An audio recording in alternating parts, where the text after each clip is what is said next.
할렐루야. 오늘도 복된 주님의 날입니다. 우리 모두가 예배를 통해서 주시는 하나님의 평강이 넘치시기를 주님의 이름으로 축원합니다.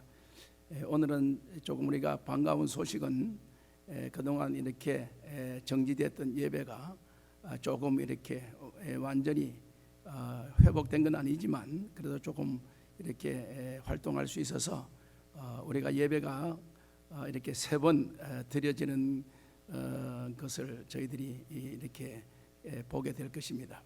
한 번은 온라인 예배, 또 한 번은 7시에 우리가 평소에 계속 우리가 예배 드려왔습니다. 드렸던 예배, 성전에서 드리는 예배입니다. 그 다음에 11시에 우리가 성전에서 다시 한번 예배를 드리게 됐습니다. 감사를 드리고요. 속히 이 모든 예배가 하나님께 영광이 될 수 있도록 또 일상생활로 돌아갈 수 있도록 우리가 계속해서 기도할 수 있기를 바랍니다.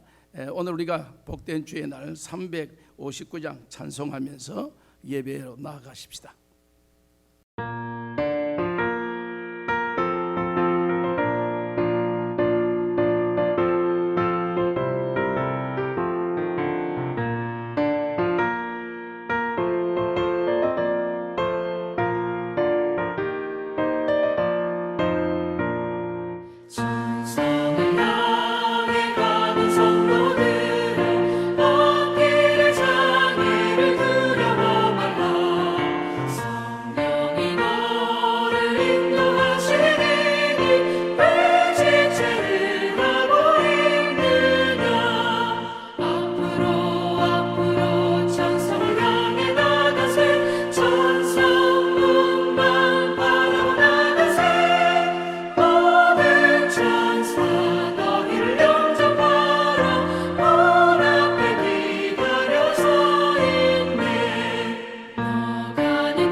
거룩하신 하나님, 한 주간 동안도 여러 가지 급변하는 현실 속에 오늘도 하나님의 백성들을 보호해 주셔 오늘도 거룩한 주의 날 주님 앞에 예배할 수 있는 자리로 우리를 인도해 주신 것을 감사합니다.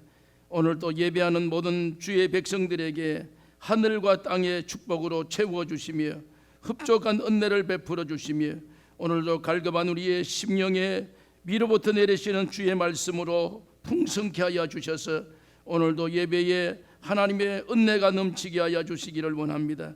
오늘도 우리 모든 성도들 어느 처소에 있든지 날마다 예배의 기쁨을 회복하게 하시고 예배로 말미암아 부어주시는 한량없으신 하나님의 은혜가 우리 모두에게 임하게 하셔서 한 주간도 또 말씀으로 또 예배로 승리할 수 있도록 이 예배를 주님이 축복해 주시옵소서. 예수님의 이름으로 기원하옵나이다. 아멘. 우리 다 같이 일어나셔서 635장 찬송하십시다.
오늘 교동문 제 56문입니다.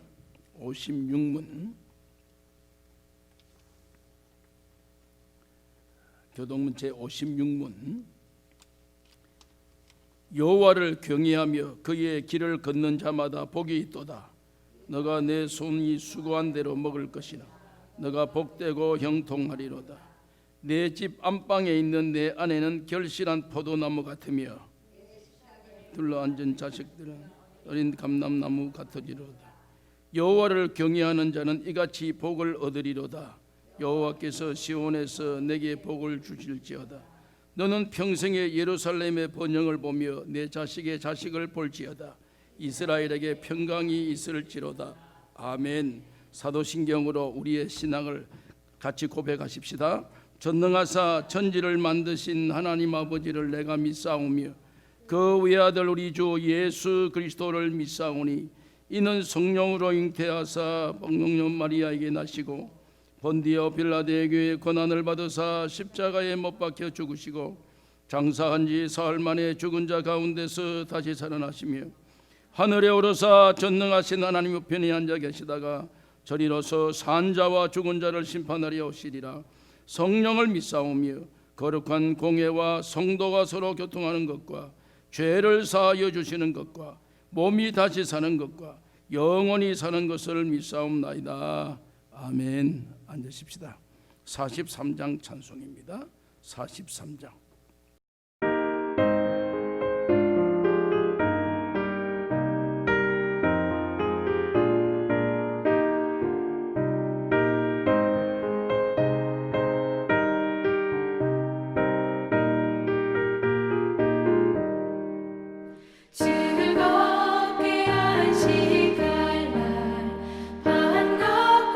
좋은 날 내 맘을 편케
걸어가시고 자비로우신 하나님, 즐겁게 안식할 날, 밤 같고 좋은 날, 우리의 마음을 평쾌하니 즐겁고 기쁜 날, 이날에 천하 만민 다 보좌 앞에서 참되신 삼위일체 전능하신 하나님께 찬송을 부를 수 있는 귀하고 복된 구원의 은총을 우리에게 허락해 주신 것을 감사합니다. 죄와 허물로 죽었던 저희들이며 본질상 진노의 자식이며 다시 회복될 수 없는 영원한 지옥의 형벌을 면치 못할 죄인들이었지만, 하나님이 우리를 사랑하셔서 그의 독생자 예수 그리스도를 이 땅 위에 보내시고 오늘도 우리가 지은 모든 죄를 친히 담당하시고 십자가에 피 흘려 우리의 죄를 속량해 주심으로 오늘 우리에게 구원의 기쁨을 회복해 하시고 구원의 아름다움을 노래하게 하시며 영원한 천국을 사모할 수 있는 은혜를 베풀어 주신 것을 감사합니다. 이 아침에도 구원받은 주의 백성들이 오늘도 주의 존전에 모여 살아계신 하나님 앞에 예배할 수 있도록 은혜 베풀어 주신 것을 감사합니다. 예배드리는 저희들에게 마음과 뜻과 정성이 온전히 살아계신 하나님께 올려드리게 하시고, 예배를 받으신 하나님께서 말씀과 축복으로 우리에게 채워주셔서 이 예배로 말미암아 영육이 강건케 되는 하나님의 놀라운 축복을 경험케 하여 주시옵소서. 여러 가지 주여 크고 작은 문제들로 염려하며 두려워하며 괴로워하는 주의 백성들이 있사오면 오늘도 드려지는 예배로 말미암아 우리의 마음이 시원케 되게 하시고, 예배로 말미암아 주님이 주시는 위로가 평강이 넘치게 하시며, 예배로 말미암아 우리가 가졌던 염려와 고민이 다 해결을 받으며 주님 앞에 기뻐 뛰며 찬양하며 나아갈 수 있는 복된 예배가 될 수 있도록 성령님 역사하여 주옵소서. 당면한 이 시대적 사명을 주님 잘 아십니다. 인간으로서는 할 수 없으되 하나님으로서는 능히 하실 수 있음을 믿사오니 전능하신 하나님께서 이제 이 모든 전염병을 종식시켜 주시고 우리에게 주여 정상적인 생활 활동으로 말미암아 우리의 생활과 또 예배 생활과 우리의 영적 생활과 육적 생활이 주여 다시 정상으로 돌아가 하나님께 영광이 되고 우리에게는 주시는 은혜로 충만케 하여 주시기를 간절히 빌고 원합니다. 하나님 아버지, 오늘도 주의 몸된 제단을 주님이 인도해 주시고 지금까지 인도해 주신 에베네셀의 하나님을 찬양하게 하심을 감사하오며 주님 오시는 날까지 주의 제단을 지켜주셔서 음부의 권세가 해하지 못하게 하시며 악한 영들이 침범하지 못하도록 성령 하나님께서 주의 제단을 굳건하게 붙잡으시고 인도하여 주시기를 원하오며 이 제단에 출입하는 모든 주의 백성들이 영육이 잘 되게 하시며 오늘도 우리의 자손들이 흥왕하게 하시며 영원한 주여 하늘나라의 소망이 넘치는 하나님의 거룩한 교회로 나아가기에 부족함이 없도록 성령님 도와주시옵소서. 오늘도 주여 우리 성도들의 가정과 생업을 주님이 기억하시고 여러 가지 주여 환경과 상황 속에 염려와 불안으로 주여 가득 찰 수밖에 없는 광야 생활이지만 그러나 너는 여호와를 바라라. 오늘도 내가 너희에게 부어주시는 신령한 은혜로 충만케 되리라. 약속된 주의 말씀 붙들고 오늘도 믿음으로 주님 의지하며 나아가기에 부족함이 없도록 성령님 도와주옵소서. 오늘도 저희 교회가 기도하며 함께 주여 고민하고 기도하는 주여 선교지와 특수목회지 주님께서 기억하시고 주여 그곳에서 주의 복음의 귀한 열매가 맺어지게 하시며 눈물로 씨를 뿌릴 때의 기쁨으로 그단을 거두어드리는 하나님의 분명한 약속을 경험할 수 있도록 성령님 역사하여 주옵소서. 오늘도 주의 몸된 제단 또 어려움을 당한 가정이 있습니다. 주여 예기치 못하는 주여 상황으로 말미암아 어려운 가운데 있사오니 하나님께서 여러 모양으로 회복시켜 주셔서 하나님께 영광이 될 수 있도록 은혜 베풀어 주시기를 원하오며 오늘도 우리의 모든 예배가 하나님께 영광이요 우리에게는 은혜와 기쁨으로 충만케 해주시기를 원하옵고 예수님의 이름으로 기도하옵나이다. 아멘.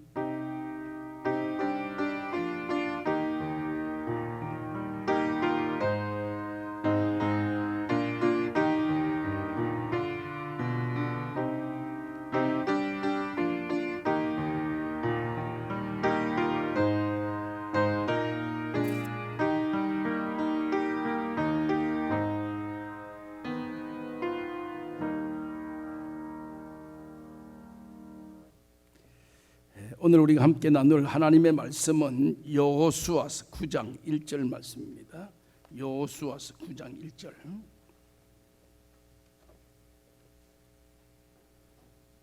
여호수아서 9장 1절.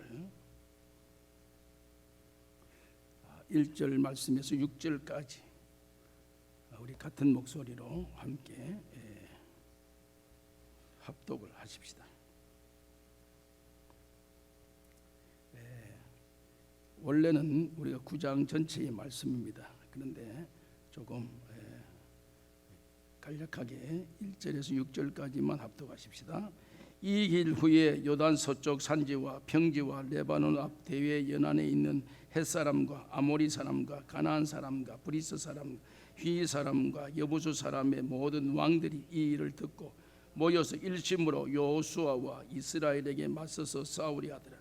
기브온 주민들이 여호수아와 여리고와 아이의 행한 일을 듣고 꾀를 내어 사신의 모양을 꾸미되 헤어진 전대와 헤어지고 찢어져서 기운 가죽 포도 부대를 나귀에 싣고 그 발에서 낡아서 기운 신을 신고 낡은 옷을 입고 다 마르고 곰팡이가 난 떡을 준비하고 그들이 길갈 진영으로 가서 여호수아에게 이르러 그와 이스라엘 사람들에게 이르되 우리는 먼 나라에서 왔나이다. 이제 우리와 조약을 맺읍시다 하니. 오늘은 우리가 예배당에서 10시에 예배가 동시에 드려짐이기 때문에 찬양은 이제 예배당에서는 성가대가 하지를 못하고 이제 개인적인 독창, 중창 이런 순서로 합니다. 그래서 오늘 우리가 영상은 바로 말씀과 함께 우리가 은혜를 나누도록 이렇게 하기를 원합니다. 우리 교회 인사 한번 하고 말씀 함께 나누십시다. 예수님이 희망입니다. 예수님이 희망입니다. 예수님이 희망입니다. 예, 오직 이 땅의 희망은 예수님이십니다. 우리가 계속해서 여호수아서를 주일마다 이렇게 말씀을 묵상해 가고 있습니다. 여리고 성에 무너지는 하나님의 권능을 우리가 보게 됐고요. 아이성에서 예기치 못하는 참패로 말미암아 당황할 때에 그 해결 방법을 하나님께서 또 제시해 주셔서 이제 참 불운하지만 악을 골짜기라고 하는 이러한 골짜기가 또 생겨나게 되어지는 일련의 모든 사건들을 이제 겪게 되고 궁극적으로 하나님의 목적은 이스라엘 백성이 가나안에 정착하는 그것이 하나님의 주된 목적임을 우리가 알 수가 있습니다. 이제 아이성을 이제 넘어서 지난 시간에 처음으로 이스라엘 백성이 가나안 땅에서의 제단을 쌓게 됩니다. 그 제단을 쌓았던 곳이 에발산이라고 하는 그런 그 지역이었음을 우리가 잘 압니다. 그래서 지난 시간을 여러분들이 상기하면 에발산의 역사가 어떤 것이고 여기에서 제사를 지내게 된 그 배경이 어떤 것인가를 우리가 이렇게 보게 됐습니다. 이제 본격적으로 이스라엘 백성이 가나안을 점령해 갑니다. 왜냐하면 가나안을 하나님께서 아브라함 때부터 약속으로 주셨던 땅이지만 지금까지 원래 그 가나안 땅에 이렇게 황량한 광야가 아니고 사람이 한 사람도 살지 않았던 그러한 허벌판 같은 곳이 아니고 아주 문화가 발달된 원래 원주민이 살고 있는 그러한 지역입니다. 그 지역의 사람들이 이렇게 종족별로 이렇게 이제 분류했는데 몇 종류의 그 종족이 살고 있냐면 7종족이 이렇게 무리를 지어서 각각 나름대로의 생활을 이 가나안이라고 하는 이 지역이라고 하는 이 지역에서 저들이 살아가고 있습니다. 그 7종족이 오늘 이 9장 이 1절부터 시작해서 보면은 헷사람, 아모리 사람, 가나안 사람, 브리스 사람 뭐 이런 등등의 사람들의 그게 종족입니다. 그런 사람들이 어우러서 이제 가나안에 살고 있습니다. 하나님께서 이스라엘 백성들을 이제 애굽에서 이 광야를 통해서 가나안에 살게 하실 때 거기에 있는 가나안의 원주민들을 다 이렇게 쫓아내고 그리고 이제 너희들이 거기서 살아라 하는 것이 하나님의 그 명령입니다. 하나님의 약속입니다. 그래서 그 약속을 저들이 이제 지키면서 이제 들어갔는데 거기 살고 있는 사람들이 그냥 순수하게 하나님의 약속이니까 이제 우리는 여기를 너희들에게 다 내어주고 우리는 어딘지 모르지만 떠나겠습니다. 그런 종족이 어디 있겠습니까? 또 그분들은 하나님이라고 하는 이 존재를 전혀 알지도 못하고 자기 가나안 자체의 우상을 섬기고 그들의 문화에 꽃이 피고 또 그 지역이 굉장히 비옥한 땅이기 때문에 굉장히 살기가 이렇게 풍성하게 풍요롭게 살고 있는 그들이 순수하게 이것을 다 내어놓고 나갈 리가 만무합니다. 어느 날 이 종족들의 그 이제 소위 말하는 그 이제 지도자죠, 왕들이 이제 모였습니다. 7 왕들이 이제 모였습니다.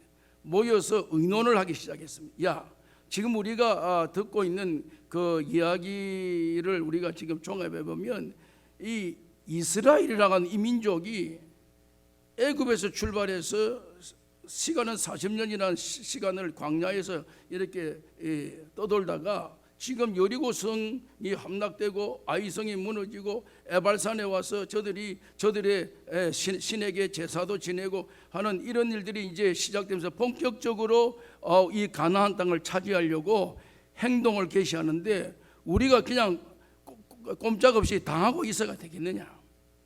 우리도 이게 대책을 세워서 이들을 못 들어오게 방어를 해야 될 거 아니냐? 막아내야 되지 않느냐?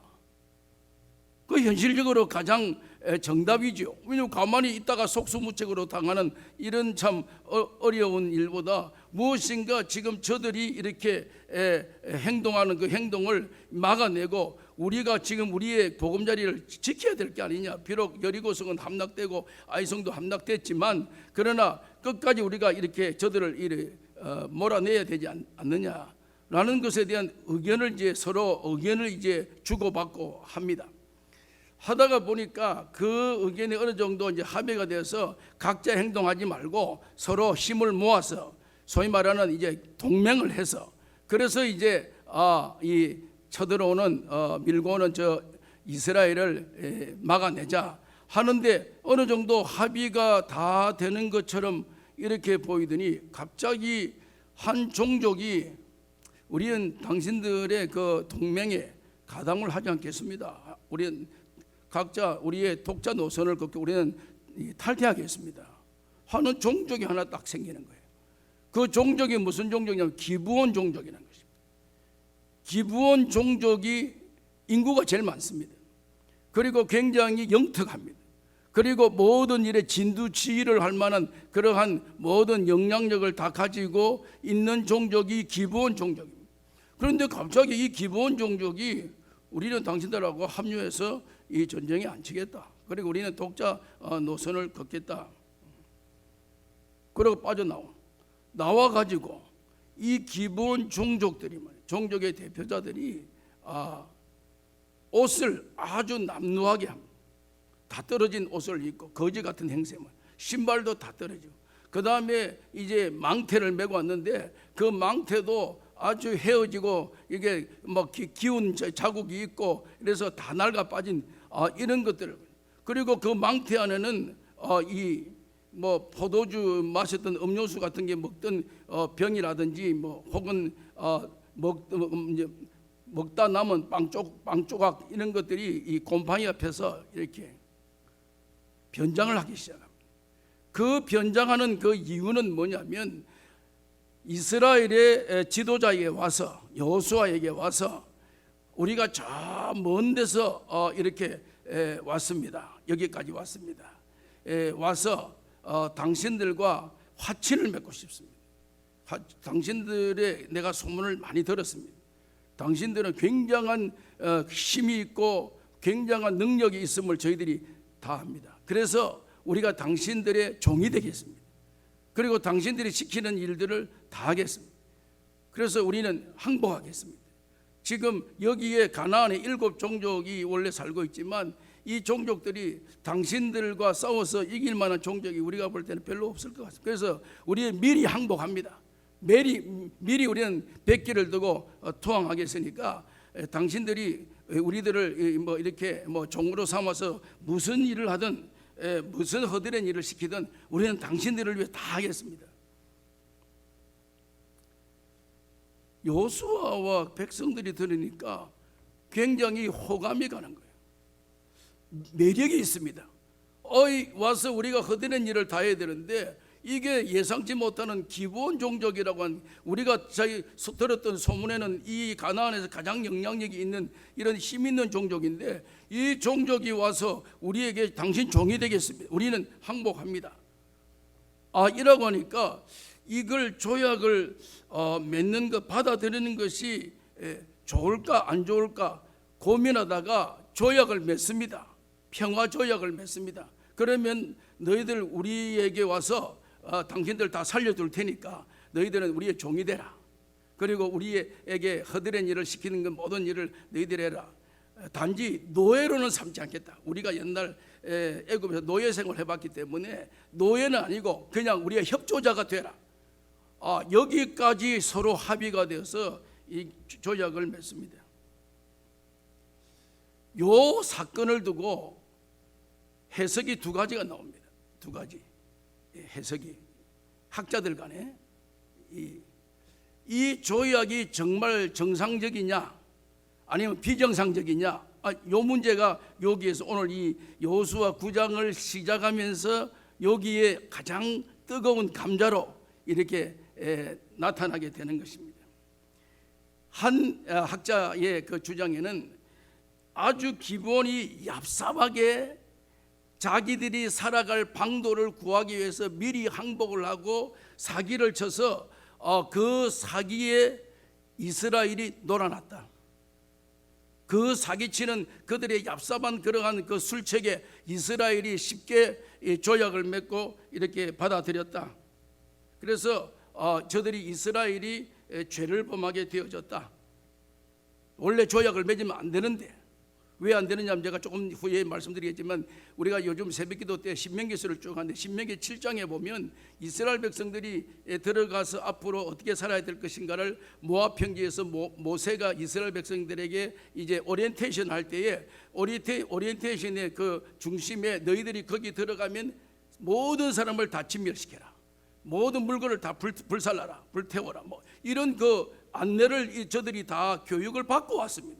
그러니까 요단강 건너기 전에 이미 여리고성 넘어오기 전에 이미 교육을 받았던 교육이 있는데 이 교육을 넘어오자마자 이 제사를 지내자마자 바로 이어서 이러한 조약을 이 약속, 이 모세의 그 약속을 깡그리 잊어버리고 이런 일들을 저질러서 되느냐라고 하는 그런 그 학자가 있습니다. 이건 뭔가 잘못된 것이다, 죄악이다 이스라엘 백성이. 그런데 또 한 학자는 약간 좀 진보적인 그런 생각을 가지고 있는, 비록 방법은 조금 이렇게 나빴지만 그들이 살려고 발버둥을 치지 않냐. 지금 앞으로 이 과정이 계속 진행되면 기브온 종족이 다 멸망하고 싸그리 땅 위에서 없어지게 되는데 우리가 우리 종족을 이렇게 살아보려고 무엇인가 이렇게 앉아서만 당할 수 있냐, 우리도 나름대로 생각을 해서 우리가 살아보려고 하는 그런 그 방도를 가지려고 그렇게 해서 백기를 들고 투항했고 그 이유로 말미암아 역사적으로 사실 이 기브온 종족이 지금까지 종족으로서 자리매김하고 이스라엘의 협조자로 허드렛 일을 하고 있는 그러한 그 역사의 현장을 우리가 보게 되면 굉장히 그들이 물론 성경적인 조약에서는 잘못된 것이지만 그들이 살려고 인간이 막다른 골목에 처하면 살아보려고 발버둥 치는 거 아니냐. 그렇기 때문에 이것이 그렇게 나쁜 것은 아니다. 요 2가지 관점을 가지고 이스라엘이 기브온 족속과 조약을 맺은 이 조약이 성경적인 전체적인 맥락에서 오늘 우리에게 무엇을 지금 가늠하고 있는가라고 하는 중요한 의미를 여러분들에게 이 말씀이 지금 증거되고 있습니다.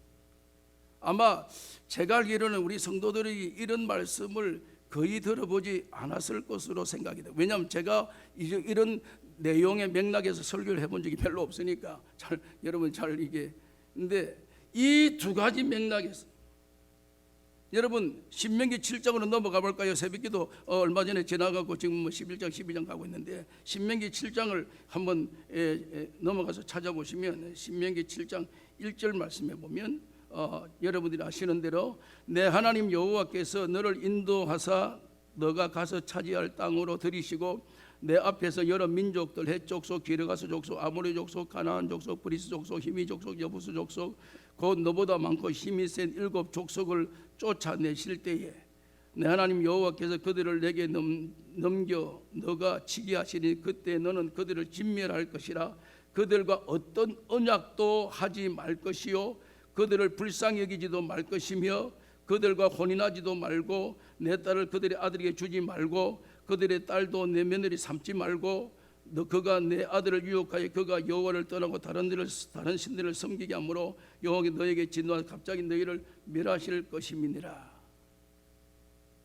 요게 이제 조금 전에 제가 말씀드릴 때 앞서서 말씀한 학자의 그 견해의 첫 번째 학자의 견해의 그 중심에는 이러한 그 과정의 언약이 있지 않느냐라고 하는 사실.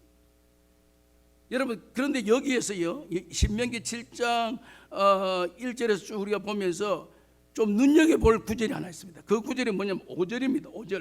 5절 말씀을 여러분 이 신명기 7장 5절을 보면 오직 너희가 그들에게 행할 것은 이러하니 그들의 제단을 헐며 주상을 깨뜨리며 아세라 목상을 지금 조각한 우상들을 불살할 것임이니라.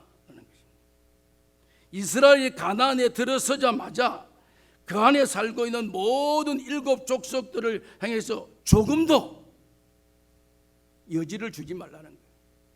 신명기 7장에 모세가 이스라엘 백성들에게 지금 안내를 하고 있는 앞으로 너희들이 가나안에 들어가서 이런 상황 속에 그래서 이 표현이 굉장히 극단적인 표현입니다.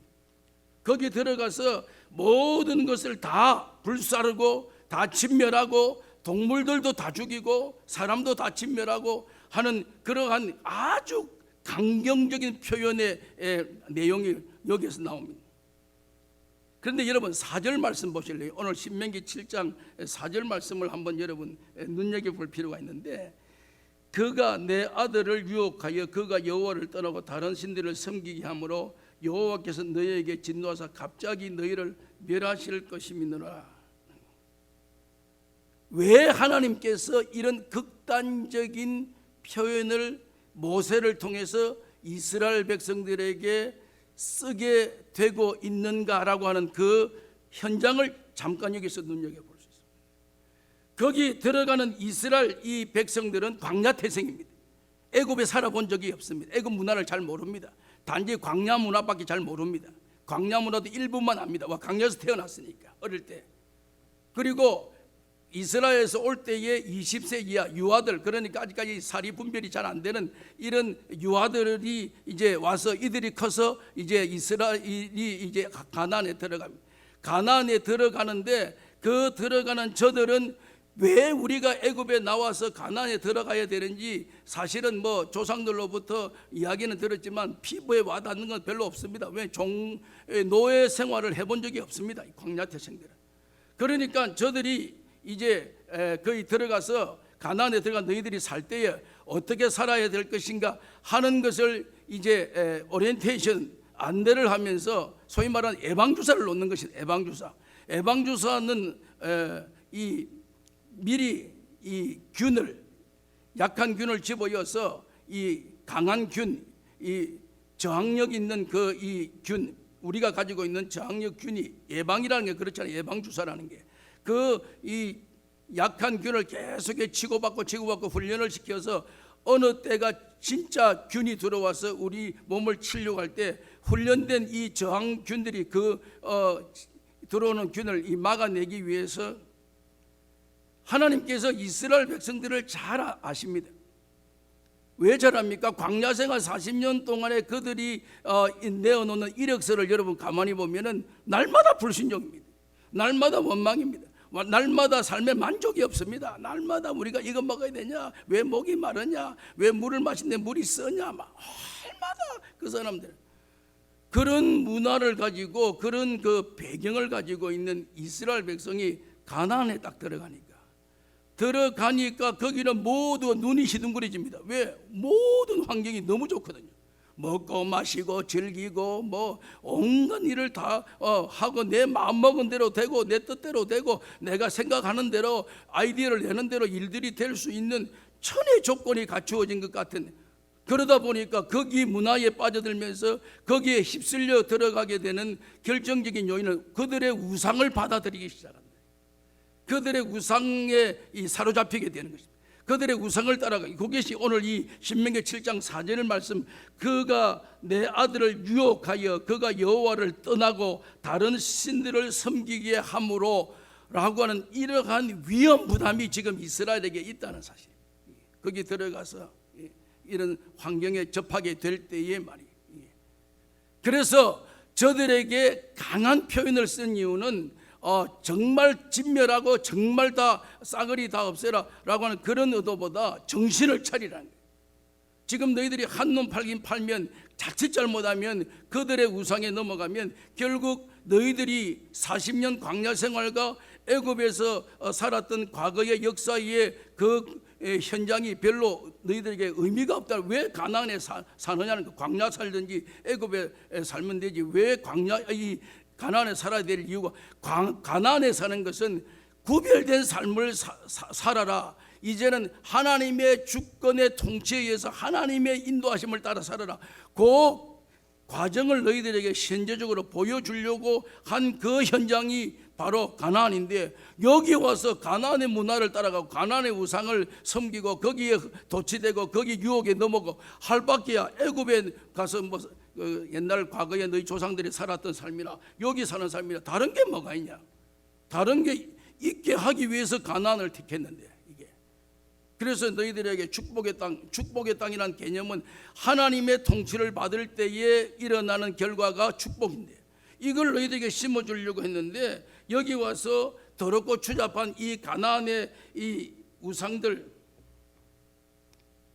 이걸 따라가면 하나님의 의도와 목적이 전혀 달라지니까 결국 하나님께서 이들의 현장을, 이들의 성격을, 이들의 습성을 잘 아시니까, 그래서 그것을 강하게 하나님께서 힘을 놓기 위해서 정신을 차리라, 이런 정신을 가지고, 다른 말로 말하면 그렇게 멸절하라고 명령하시는 하나님의 의도 속에는 하나님의 궁극적인 목적은 그들을 죽이고 멸절하고 뽑아내는데 있지 않다라는 사실. 여기서 극단적인 표현을 쓰고 신명기 7장에서 쓰고 있지만 다른 부분에 또 보면 그렇지 않습니다. 요걸 이제 성경에 여기서만 딱 보면 이렇게 극단적인 행동이 나올 수밖에 없어요. 요 행동이, 요 단어만 딱 가지고 그 다음에 다 성경을 딱 안 읽으면 그 다음부터 어떤 행동이 나오냐? 이슬람 행동이 나옵니다.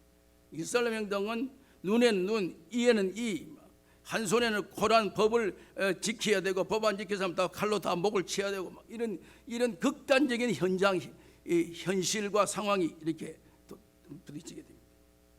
여러분, 그런데 오늘 신명기서는 이스라엘 백성이 가나안에 들어가서 어떻게 살아야 될 것인가를 미리 이게 정보를 제공합니다. 모세가 세 번의 설교, 신명기는 1장부터 마지막 장까지 이 세 번의 설교입니다. 모세 설교 1장부터 4장까지, 5장부터 26장까지, 그 다음에 나머지 세 번의 설교인데, 그 설교 중에 오리엔테이션, 너희들이 가서 어떻게 살아라 라는 것에 대한 상세한 정보를 말씀하고 있습니다. 오늘 7장에서는 그렇게 말씀했습니다. 강력한 힘을 줍니다. 그런데 여러분 성경 넘어가세요. 신명기 20장을 펴보실래요? 신명기 20장 쭉 넘어가면 신명기 20장 같은 신명기인데 지금 첫 번째 설교에는 그렇게 설교하시고, 그 다음에 두 번째 설교는 20장 10절 말씀을 보십시오. 10절 말씀. 10절 말씀. 신명기 20장 10절.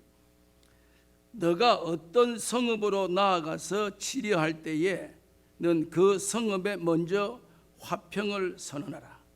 그 성읍이 만일 화평하기로 회답하고 너를 향하여 성문을 열거든 그 모든 주민들에게 내게 조공을 바치고 너를 섬기게 할 것이요, 만일 너와 화평하기를 거부하고 너를 대적하여 싸우려 하거든 너는 그 성읍을 에워쌀 것이요. 여러분, 신명기 7장에서의 여러분들이 방금 읽으셨던 그 성경과 같은 다른 책도 아니고 신명기 20장에 넘어와서 신명기 7장에서 들어가서 멸절시키라.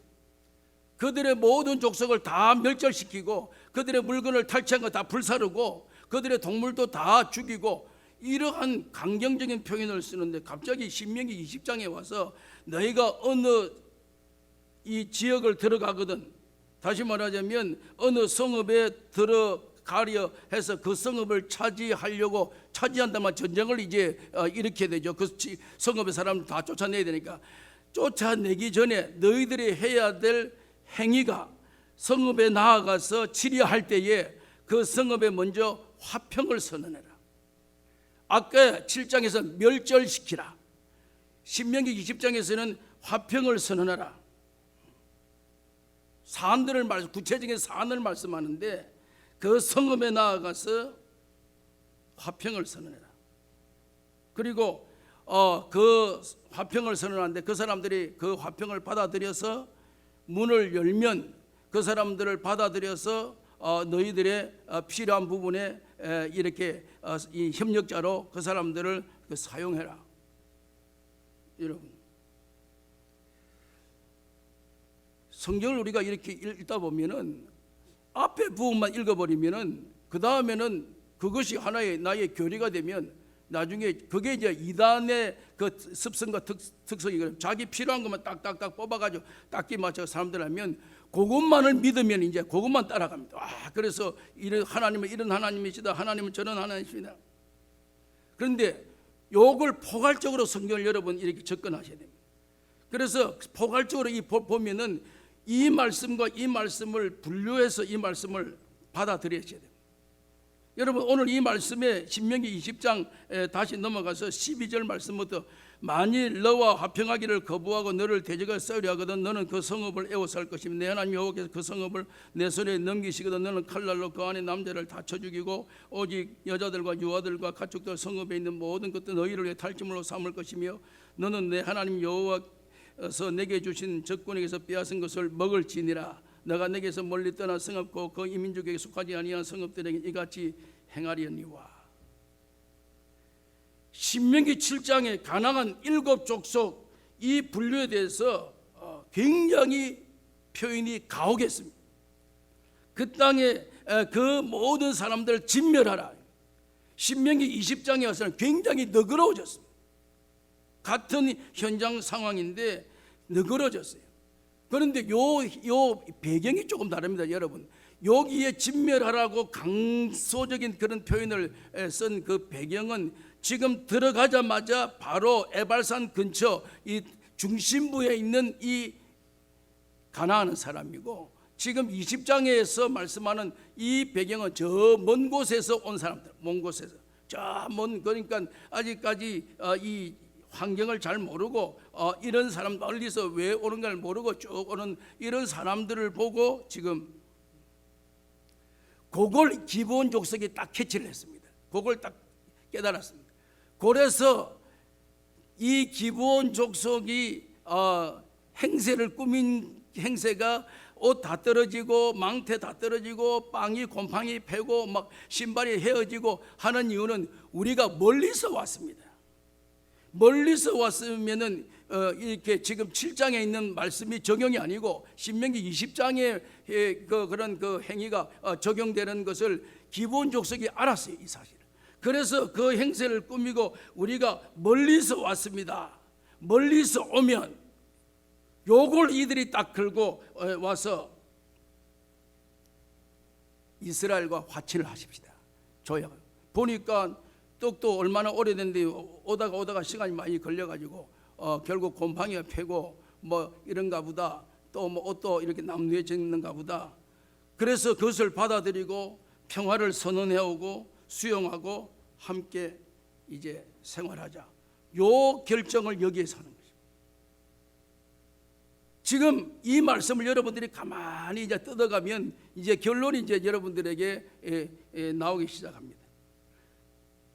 똑같은 이 현장과 이 상황의 구조를 설명하는 부분이 여러분 고린도후서 6장 14절 말씀에 나옵니다. 고린도후서 6장 14절 말씀에 보면 너희는 믿지 않는 자와 멍에를 함께 매지 말라. 의와 불법이 어찌 함께하며 빛과 어둠이 어찌 사귀며 그리스도와 벨리알이 어찌 조화되며 믿는 자와 믿지 않는 자가 어찌 상관하며 하나님의 성전과 우상이 어찌 일치되리요. 요 말씀을 여러분들이 이제 가슴에 덜컥 기본을 받아들이고 평화조약을 맺고 그들과 함께 동거하게 되면 고린도후서 6장 14절은 바울이 고린도교에 설교할 때 요 부분은 또 어떻게 해석할 겁니까? 너희는 믿지 않는 자와 멍에를 같이 함께하지 말라. 의와 불법이 어찌 함께하며 빛과 어둠이 어찌 사귀며 그리스도와 벨리알이 어찌 조화하며 믿는 자가 믿지 않는 자와 어찌 상관하고 하나님의 성령 우상이 어찌 일치가 되겠어요? 요 부분은 신명기 7장하고 거의 동일시돼. 그들과 상관하지 말라. 그들을 싸그리 멸시해라. 그들을 다 쫓아내라. 그게 그 말씀이 고린도서 6장 14절이면 믿지 않는 자와 믿는 자가 상종하지 말라. 여지가 없습니다. 여기는 여지가 없어요. 그런데 멍에를 함께 매지 말라라는 것이죠. 멍에를 너희는 믿지 않는 자와 멍에를 함께하지 말라. 여러분 멍에가 뭡니까? 멍에는 소의 목에다가 거는 하나의 그 도구입니다. 이 소 두 마리에게 이 멍에를 딱 같이 걸면은 소가 방향으로 두 마리가 딴 행동을 취하지 못하고 그냥 앞으로만 갑니다. 계속해서 주인이 시킨다. 멍에를 매면 이 두 마리는 방향을 틀지 못해 그냥 쫙 나름대로 갑니다. 묶어서. 고린도 교회의 바울의 설교 중에 믿는 자와 믿지 않는 자가 멍에를 함께 매지 말라는 이 말은 운명을 같이 하는 일에 같은 일을 하면 안 된다라는 그런 이야기. 이 말을 다른 말로 하면 여러분 운명을 같이 하는 경우라고 할 때 이 대표적인 경우가 뭡니까? 운명을 같이 하는 경우. 운명을 같이 하는 일을 해서는 안 된다. 이 운명이 뭐냐는 것이죠. 운명. 이 운명이라고 할 때에 오늘 우리가 아마 제가 생각할 때 대표적인 그 예는 이런 얘기였습니다. 아들을 결혼을 시키는데 아가씨를 사귀었는데 교회를 안 다녀. 예수 안 믿는 것 같아요. 어머니가 볼 때. 그걸 며느리를 이제 받아들여야 돼요. 그런데 이 아들이 어머니가 그럽니다. 어머니, 저 아가씨는요 법이 없어서 삽니다. 참 착합니다. 너무 좋습니다. 법 없이도 좋은 살만한 데리고 와서 예수 믿게 만들면 안 됩니까? 그 전도하면 안 돼요? 여러분 인생의 목적이 다르고 가치가 다르고 철학이 다름으로 발생하는 이러한 이 문제는 방향성부터가 잘못 이 방향이 때문에 같이 가지지가 않습니다.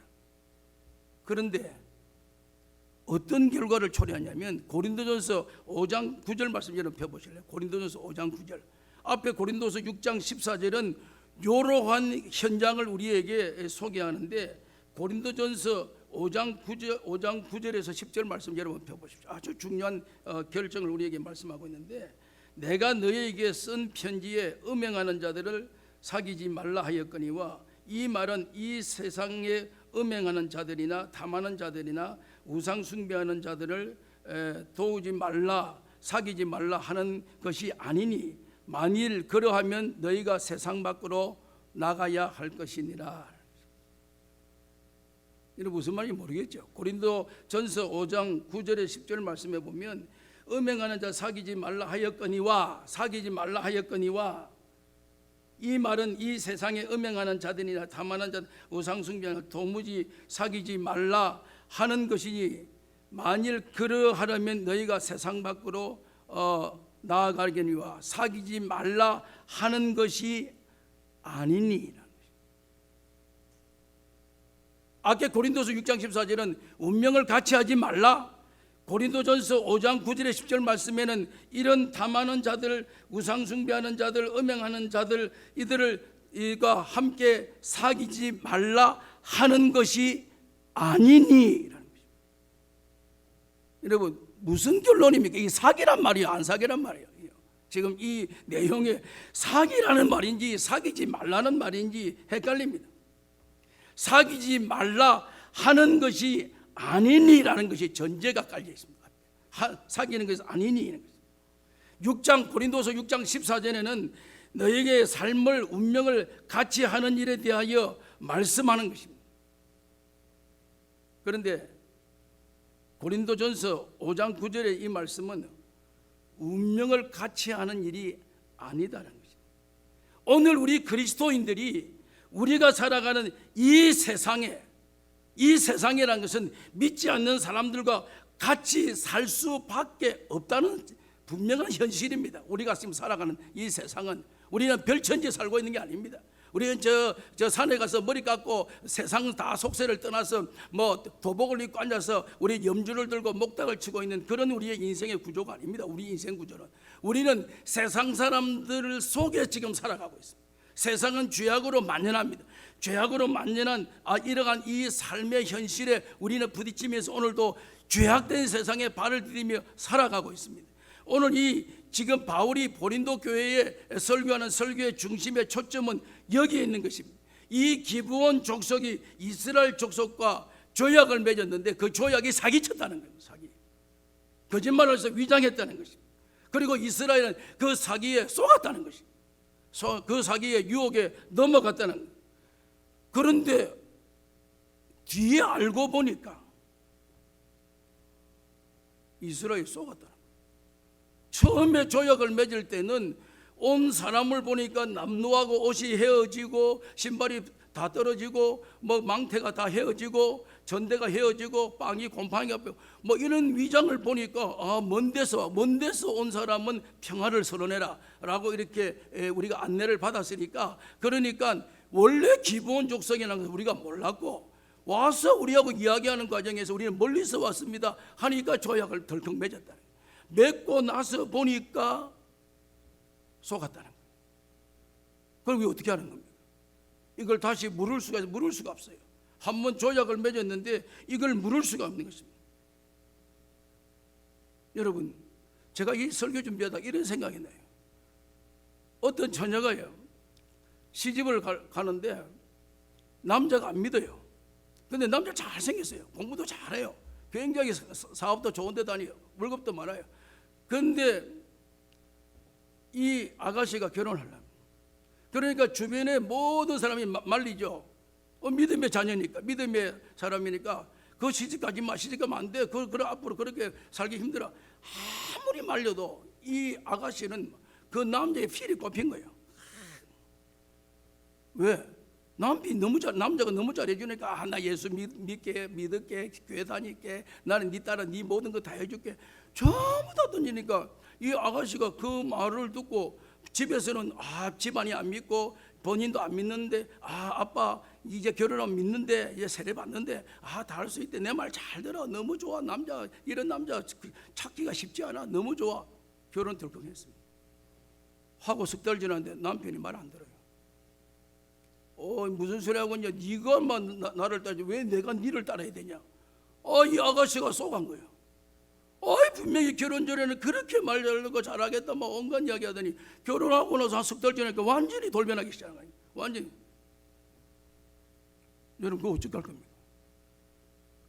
그러면 이혼해야 됩니까? 나는 약속이 틀리니까 이혼할. 어떻게 할 거냐? 이미 결혼해서 살고 있는데. 여러분, 요게 오늘 우리에게 세상에 살아가는 오늘 우리 그리스도인들이 겪게 되는 현실적 상황이다라는 것입니다. 여러분, 분명히 우리의 삶의 노선이 정확한 것에 중심은 우리가 변할 수가 없죠. 우리는 같은 운명체, 같은 공동체, 같은 신앙의 색깔, 그것이 우리에게 기본적이고 기본입니다. 그런데 나도 알게 모르게 나중에 알고 보니까 속아서 지금 형편이 이런 걸 어떻게 했냐, 요 문제입니다.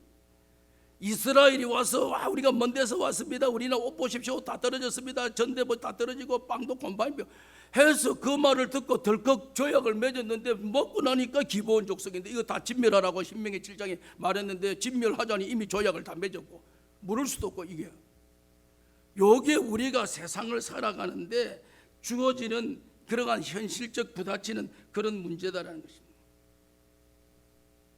이것을 우리가 그대로 액면 그대로 받아들이면 아까 조금 전에 말씀드렸죠. 이 이슬람이라든지 극단주의적인 이러한 형태로 가는 이러한 이단이라든지 이런 것들은 전부 다 극단적인 어떤 상황에서 그것은, 그런데 예수님은 여기에 주신 우리의 답변이 하나 있습니다. 답변이 뭐냐면 너희는 세상에서 빛과 소금이 되라 말씀. 너희는 세상에서 빛과 소금의 사명을 다해라. 빛은 뭡니까? 어둠을 비치는 겁니다. 소금은 뭡니까? 소금이 들어가면 부패를 방지하든 혹은 맛을 내든 중요한 부위의 물품이 빛과 소금입니다. 그런데 그 빛과 소금을 어디에? 세상에. 너희는 세상의 빛과 소금이다. 그 세상의 빛과 소금이 뭡니까 여러분? 그냥 우리는 빛이 되어야 되고 소금이 된다 그 말입니까? 요 예수님의 말씀의 의도는 어두운 그 골목길에 가로등이 불이 있습니다. 가로등 불빛이 쫙 있습니다. 이 가로등 불빛이요, 비가 오나 눈이 오나 바람이 부나 그 자리에 다 불빛이 비춥니다. 비추면은 길을 못 찾아 헤매는 사람, 무시무시하고 의시시한, 불이 없으면 굉장히 의시시하고 무시무시한 그런 골목 같은 그런 그 현실이 불이 쫙 비추고 있으면 사람들이 편리하게 움직이고 그 빛을 통해서 많은 유익을 얻습니다. 소금도 마찬가지입니다. 소금이 가는 곳마다 맛이 없는 곳에 소금을 넣으면 맛을 내고 또 소금이 썩어가고 부패되는 곳에 들어가면 그것이 일시적인 차단을 시키고 하는 중요 부분의 역할을 소금이 감당합니다.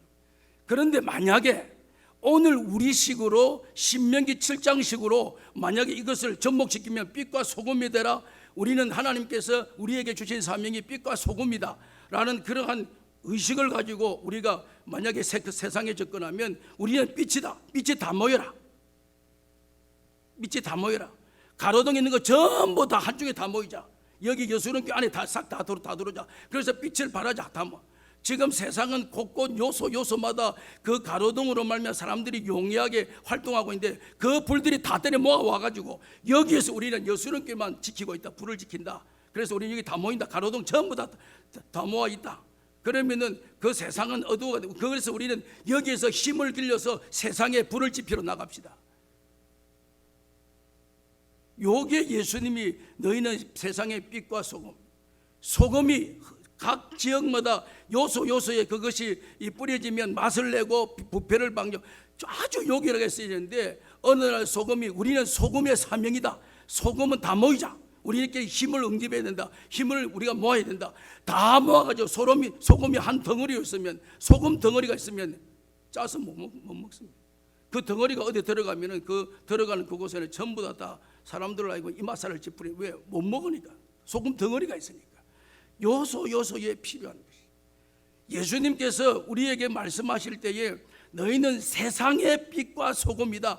너희가 있는 그 현장, 그 처소에서 묵묵하게 그리스도의 빛을 발하라. 그리스도의 향기를 발하라. 지금 이 기브온 족속이 조약을 맺었느냐 안 맺었느냐라고 하는 그런 근본적인 문제에 대한 그것에 대한 찬반을 논하는 것이 아니라 오늘 우리가 이 땅 위에 어차피 살아가야 되면 세상을 끌어안고 살아야 돼. 우리는 별천지 사는 것이 아니고 세상을 향해 살아가야 됩니다. 살아가려면 세상을 끌어안음으로 말미암아 우리가 해야 될 일이 뭡니까? 묵묵하게 가로등은 비가 오나 눈이 오나 바람이 부나 그 가로등만 비추면 그런 말미암아 사람들이 편리하게 삶을 영유할 수 있는 그 역할을 누가 그리스도인이 감당합니다. 그게 빛과 소금이야. 그게 우리가 이 기본과 화친 조약을 맺은 것이 옳으냐 그러냐라고 하는 그러한 원론적인 이야기보다 어차피 우리는 세상을 살아가야 되니까, 그 세상과 더불어 살아가야 되니까 그 세상에서 우리의 역할이 뭔가, 욕을 찾는 것이다. 여러분, 제가 이번 주간에 저희 교회 한 성도가 흑인들이 폭동이 일어났습니다. 가게를 제가 직접 갔습니다. 제가 지금까지 살면서 아연 시설을 했습니다. 큰 몰에 가게가 있는데 그 가게 유리창을 전부 다 깼습니다. 물건 전부 다 내갔습니다. 내갔으면 되는데 거기다 전부 다 불을 다 질렀습니다. 다 불이 탔습니다. 전쟁터도 그런 전쟁터, 거기에 그런 집만 있는 게 아니고 제가 갔던 그 길 전체가 다 그랬어요. 그 길에는요 어마어마한 매장이 있습니다. 월막 같은, 여러분 아시죠? 월막, 어마어마한 월막, 엄청난 매장이에요. 그 옆에 월거리 있습니다. 전부 다 틀어요. 다 불려놨어요. 여러분 매스컴에서 뭐 지금 약탈, 뭐 방화 이런 이야기만 듣지, 현장을 직접 제 눈으로 보고 카메라에 사진을 담으면서 제가 그렇게 처참한, 저쪽 자칫하면요 신앙에 문제가 있을 것 같더라고요. 하나님 정말 이걸 그냥 두십니다. 아무리 우리가 인간의 감정이 북받쳐도 이럴 수가 있습니까? 하고 싶으면 이 설교 준비를 안 했습니다. 이 설교 준비하면서 하나님 저들을 불쌍히 주십시오. 그럼에도 불구하고 오늘 하나님의 백성, 하나님의 사람이 우리의 스스로의 자신을 깨닫고 오늘 이 참상을 바라보면서 우리가 해야 될 일이 뭔가를 찾기 시작했어요. 깨닫기 시작했어요. 그들을 위해서 우리가 기도해야 될 것이에요. 왜 저들이 저런 행동과 저런 환경에 살아가야만 되느냐?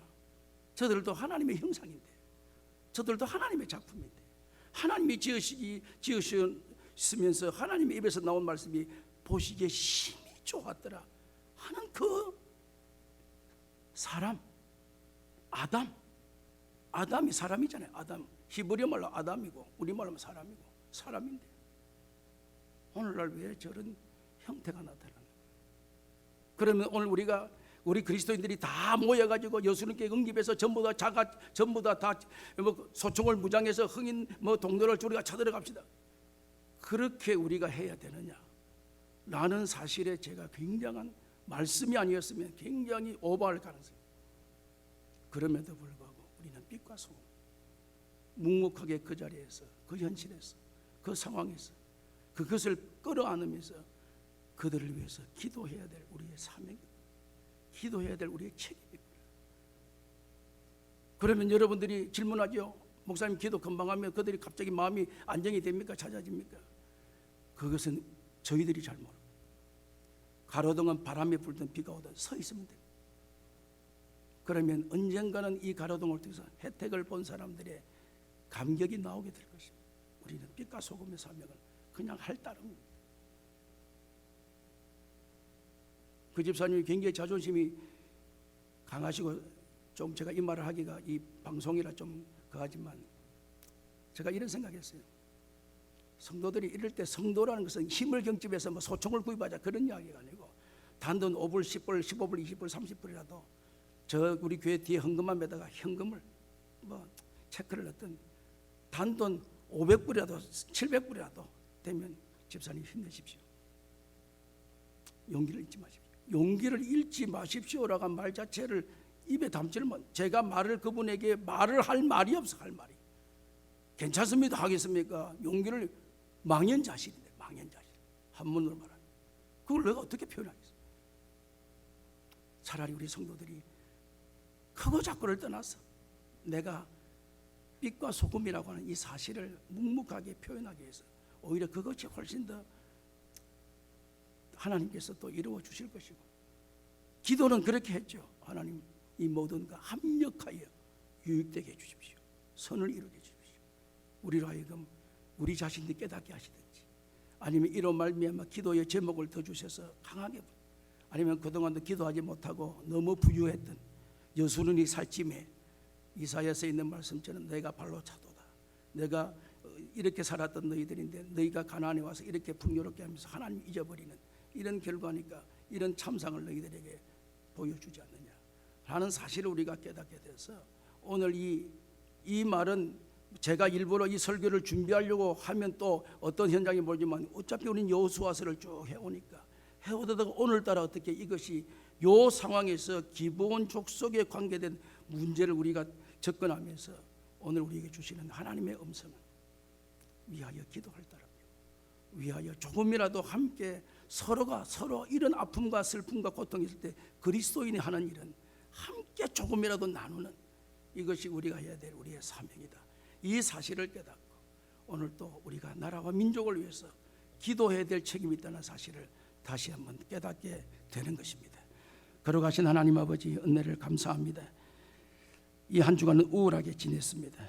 여러 가지 주어지는 현실을 보면서 망연자실할 수밖에 없는 현실이었고, 자칫하면 참 하나님께 대한 원망이 입가에 맴돌 수밖에 없는 이런 현실이었지만, 우리에게 주님 오늘도 이 기브온 족속과 이스라엘의 화친 조약의 사건을 통해서 어차피 우리가 가나안에 살면 세상인데 이 세상을 끌어안고 세상을 위하여 기도할 수밖에 없음을 우리가 다시 한번 인식해 해 주셔서 우리가 이 사태를 함께 기도하며 하나님의 뜻을 구하며 분명히 하나님은 합력하여 우리에게 선을 이루어 주시는 하나님이심을 깨닫는 귀하고 복된 은총이 있게 해 주옵소서.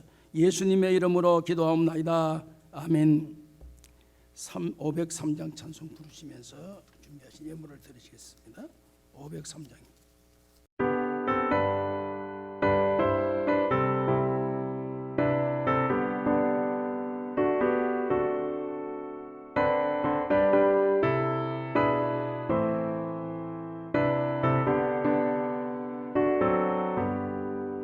세상 모두 사랑 없어 냉랭함을 아느냐, 곳곳마다 사랑 없어 탄식 소리뿐일세. 악을 선케 만들고 모든 소망 이루는 사랑 얻기 저들 오래 참았네. 사랑 없는 까닭에, 사랑 없는 까닭에, 사랑 얻기 위하여 저들 오래 참았네. 곳곳마다 번민함은 사랑 없는 연고요. 지근하게 손을 펴고 사랑받기 원하네. 어떤 이는 고통과 근심 걱정 많으니 사랑 없는 까닭에 저들 실망하도다. 사랑 없는 까닭에, 사랑 없는 까닭에, 사랑 없는 까닭에 저들 실망하도다.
전하세 만민 중에 나가서 예수 사랑 전하세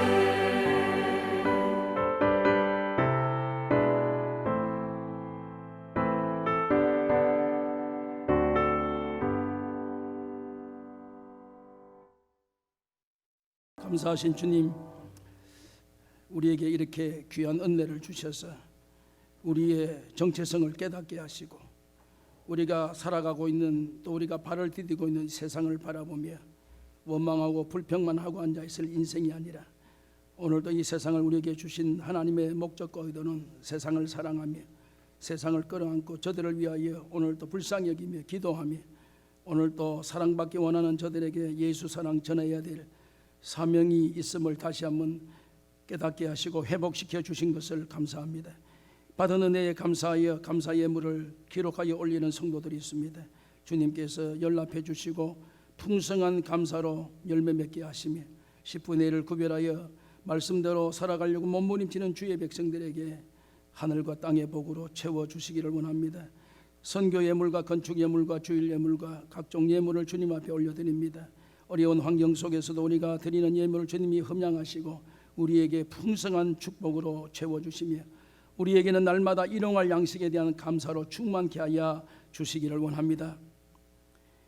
이제는 죄악 가운데에서 영원한 죽음의 문제 해결할 수 없었던 저희들에게 하늘 보좌를 버리시고 이 땅 위에 오셔서 죄와 허물로 죽었던 저희들을 다시 회복시켜 주시는 우리 구주 예수 그리스도의 크신 은혜와 하나님 우리 아버지의 무한하신 사랑과 성령님의 위로 격려 충만하신 은총이 오늘도 우리가 이 시대적 사명을 안고 우리가 해야 될 사명을 안고 현장으로 나아가는 사랑하는 모든 주의 백성들 머리 위에 이제로부터 영원 무궁토록 함께 계실지어다. 아멘.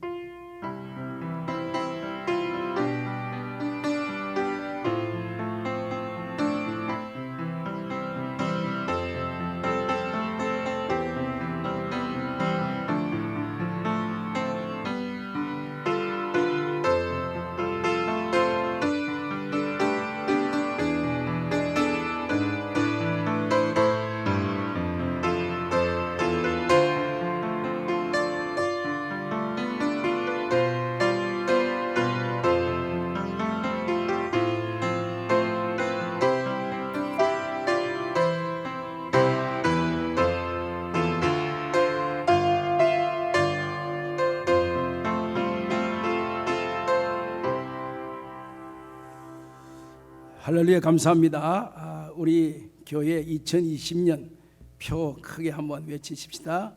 복음이 능력입니다. 복음이 능력입니다. 복음이 능력입니다. 감사합니다. 주보를 여러분들이 잘 참조해 주시고요. 이제 6월 첫 주일 오늘 주일부터 10시 예배 이제 7시 첫 번째 예배, 두 번째가 10시 예배 있습니다. 중고등부 주일학교 교육부는 친교실에서 동시간 10시 시간대에 동일하게 예배를 같이 드립니다. 조금 죄송스러운 것은 이후에 모임은 다 이렇게 모일 수가 현재로서는 없습니다. 친교라든지 구역 모임, 소모임은 여러 가지 환경상 이렇게 모일 수가 없어서 죄송하게 생각하고 그래서 예배를 원래 기존 11시에서 우선 임시로 10시로 당겼습니다.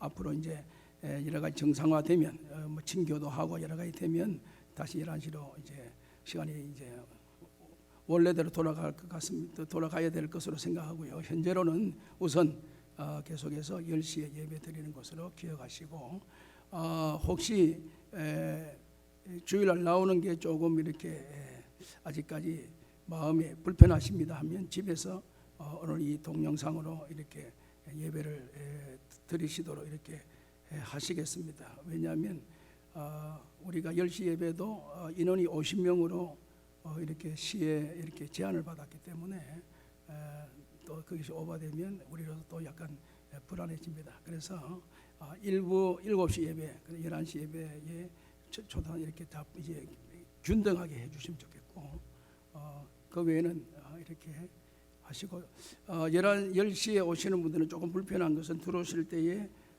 이 손소독, 뭐 7시도 마찬가지겠지만, 그 다음에 열 체크를 합니다. 열 체크하는 기계를 다 구입했습니다. 그래서 열 체크를 다 해서 하고, 여러분들이 앉아 있는 그 좌석에 그 테이프가 붙어 있는 자리에 앉으셔야 됩니다. 그래서 좀 이렇게 몇 피트인가 이렇게 이제 띄어서 예배를 드리는 것이로 이렇게 규정이 내려왔기 때문에 그렇게 해주시기를 바라고요. 여하튼 여러분들 기도해서 빨리 이것이 정상화될 수 있도록 함께 협력해 주시면 감사하겠습니다. 감사합니다.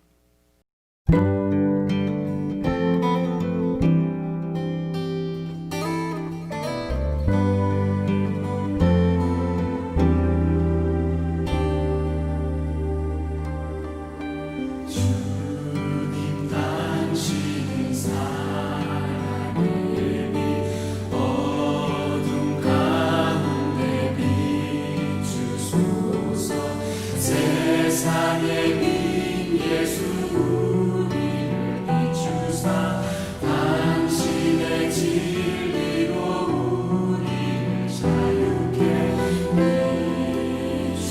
비추소서. 우리 위에